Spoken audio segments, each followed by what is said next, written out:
Rock your woman, it's a Louie Louie time. Tonight on Sports at 11, it's a reunion that's taken 23 years to pull together. Coming to you from the Casper Energy TV studios in Calgary, please welcome the runner-up to Miss Snap-on-Tool 1984, but was voted Miss Congeniality, Mike Lounsborough. Well, that's great. We got enough budget to have that kind of announcer. It's my pleasure to welcome the three guys I've worked with for a lot of years. I would call this period the most fun time I've ever had in all my working career. It was just a blast. Sports at 11 gave us an opportunity to have fun and make a mark in the city of Calgary. So I'd like to introduce them one at a time. Starting wide receiver, out of Saskatchewan, now living in Vernon. He was the winner of the Sonny Bono Lookalike Contest. Ladies and gentlemen, the love child of Ken Newens and Nirmala Naidu-Hill, Ronnie Man. That might be the best intro I've ever had.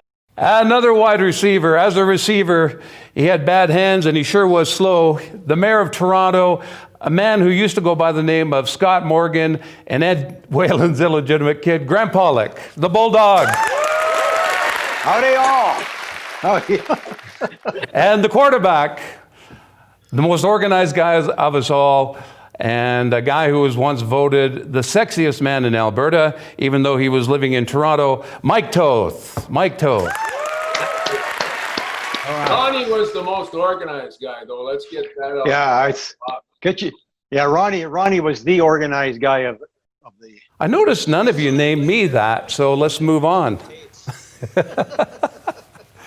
Well, we should talk a little bit about Ed Whalen, too, because you're right. I left to TSN for, I think it was only there for 6 months. And then Calgary 7 came to me and they said, well, if you come back, we'll let you do the Flames games. And you can replace Ed Whalen. We'll let you do half the games this year, and then the next year you can take over and do all the games. And I said, okay, because that was always a goal of mine to do the Flames games.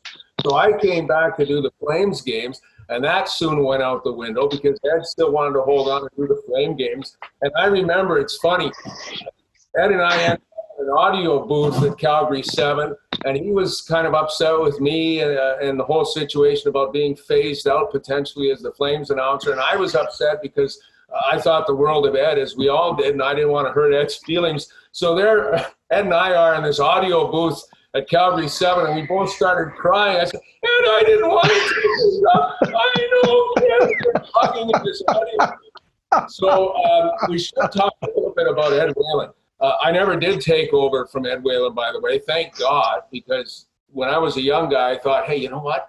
I'm going to do a play-by-play game, and if I can do one play-by-play of a hockey game, Hockey Night in Canada is going to call me tomorrow. You know what happened then? I actually did a hockey game, and then I said to myself, oh, okay, not yeah. the ones make it look easy. But that's a long way of getting into Ed Whalen, because you mentioned Ed would sometimes come on Sports at 11. Of course, he was predominantly the supper sportscaster at Calgary 7. But Grant, you talked about where we got some of our comic input from. Mike, I think Ed deserves a little bit of credit for that, because when he started at Calgary 7, he was hosting a variety show. He did a little bit of this, he did a little bit of that, and of course he was the longtime host of Stampede Wrestling. And if you're talking about a comedy show, Mike, Stampede Wrestling was it. So I think he planted some seeds in all of us in terms of tying comedy into a sports show. Agree? I think weren't you the Honky Tonk Man, speaking of Stampede Wrestling? Yes. Right. That was one of the characters. Lounsborough and I, we did Ed and the Honky Tonk Man.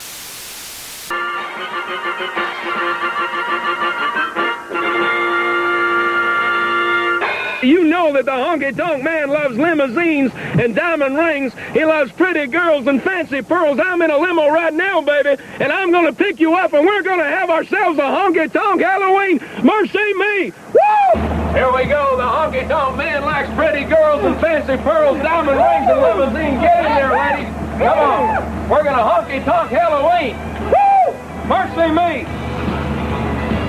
Well, I'm a honky tonk man. Ain't a crazy style. Love give the girls the world to the music of an old jukebox. Wow! I love this. Oh my God, it's Naomi Doc, everybody. I'm a honky tonk man. Stu Laird, isn't he that guy who's got 2 jobs, a fireman and a football player? The man's got no money. Let's honky tonk on Stu Laird's head, baby. I want to scrap tonight. No. You think I'm scared of Laird? Come on, baby, let's get red hot. I'm not afraid of any fireman. Come on, fireman, I'm calling you out. Oh, my goodness, there's a malfunction at the junction here, baby. What's going on? Oh, my God. Anyone you do, don't leave us out, boy. Oh, hey, Honky, you got him. You got him. You're doing good, kid. Bye, Honky. I'm a honky tonk man. So that was another, I guess, a serial episode that we did on Sports 11. But Big Mike, I think Ed deserves a lot of credit for planting those comedic seeds for better or for worse with our show, too. Sure. I've got a couple of great stories I want to share with you regarding Ed. That came about as an accident. Remember, they had some kind of a tribute to Ed. I think one of the anchors put it on. Everyone got invited but the guys in the sports room. So I said, well, that's stupid. So I did this little tape, my impersonation of Ed, and I didn't realize I did a good impersonation of Ed, but they sent it there and apparently it went over. So now we've started this Ed Whalen thing. So we did this whole thing, Ed and the Honky Tonk Man, and that's the relationship we had with the Stampeders. We go on the road and you're the Honky Tonk Man. We go to the Legion. You pick a fight with Stu Laird. So that was pretty good. That was a lot of fun, actually. And the story about that, Ed wasn't sure how to take it, so he walked into the news director's office the morning after, and he goes, "Did you see what those assholes did last night?" And he goes, "Yeah, one of the funniest things I've ever seen." "Me too, I loved it." And I think he was just ready to give up on us. And then another thing, one other quick little story. We did this thing, we used to have fun with Ed, and I remember we took this empty condom package and I put it in his trench coat. The next day he comes back, he goes, "You assholes trying to get me divorced?"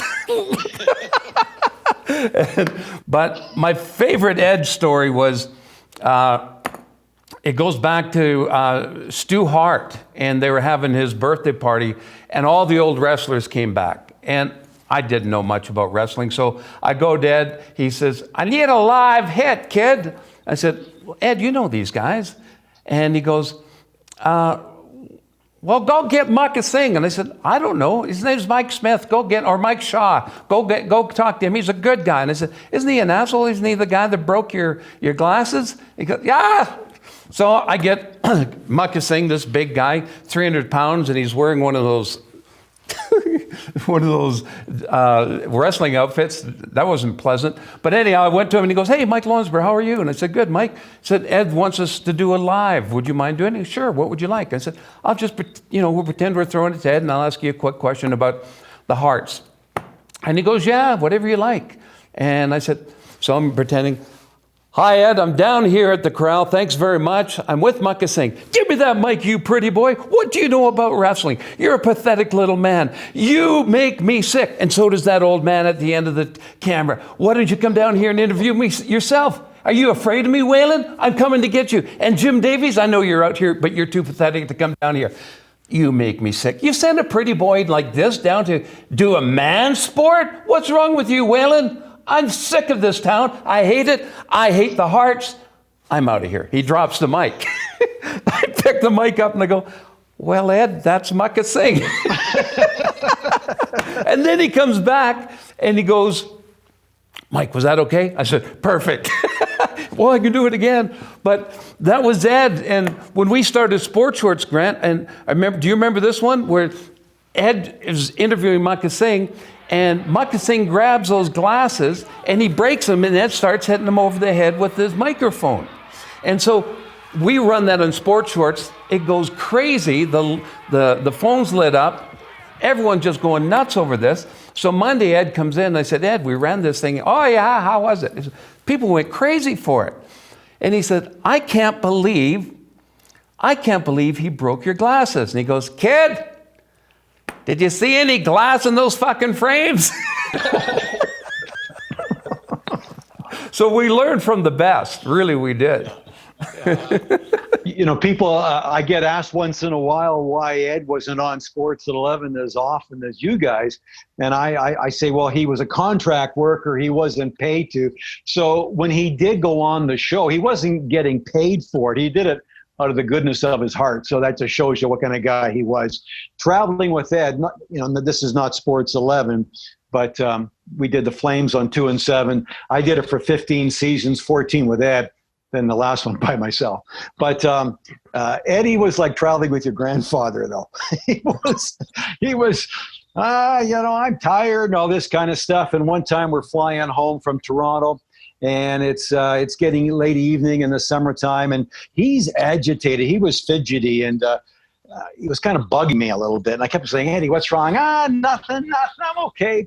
Finally, after he just going crazy and agitated, and he kept, I said, Eddie, why are you so wound up and agitated and fidgety?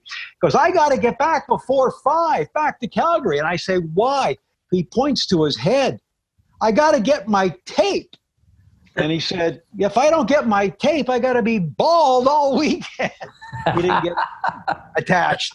So that was my Eddie story. How about his birthday party, Grant? When the stripper came to the newsroom?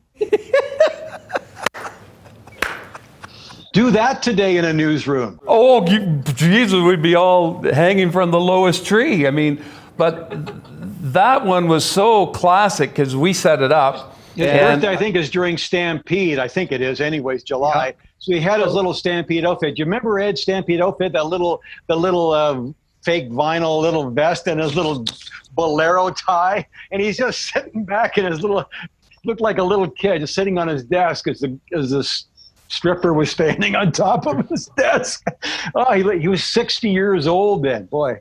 She was well endowed, and she brought him into her, and Eddie just fell back off his chair. He fell off his chair. It's the only time Ed Whalen was ever late to get to the studio for the opening of the show. Funny you mention that, because one of my memories of Ed, you guys remember this, he did it for how many years? I don't know how many years. He did it 40, 50 years, whatever it was. He did his supper show. And Ronnie, there wasn't a day that went by where Eddie was typing up his show, and he said, I got to get out there, kid. I'm going to miss my show. And I always said, Eddie, you haven't missed the show for 40 years. I kind of like your chances today. But Ronnie was probably Ed's favorite because, again, Ronnie was the hardest working man in show business. And Ronnie, you helped Ed feed that monster every night at 5:30 or 6 o'clock or whatever time the supper show went. What are your memories of Eddie? Because I always thought you guys had a pretty special relationship. Well, if it wouldn't be for me, I think many nights his show wouldn't have gone on the air at 6 o'clock because he hated the computerization when it came in. He didn't know, he refused to give away his electric typewriter. So I had to type all his scripts into the 6 o'clock show lineup for weeks before he'd even think about learning the computer to put it in there. And then he'd always, as soon as I'd walk in the newsroom, if I'd be out covering, whatever the Flames practice or Stampeder practice or whatever story I was doing that day, so what do you got for me today, kid?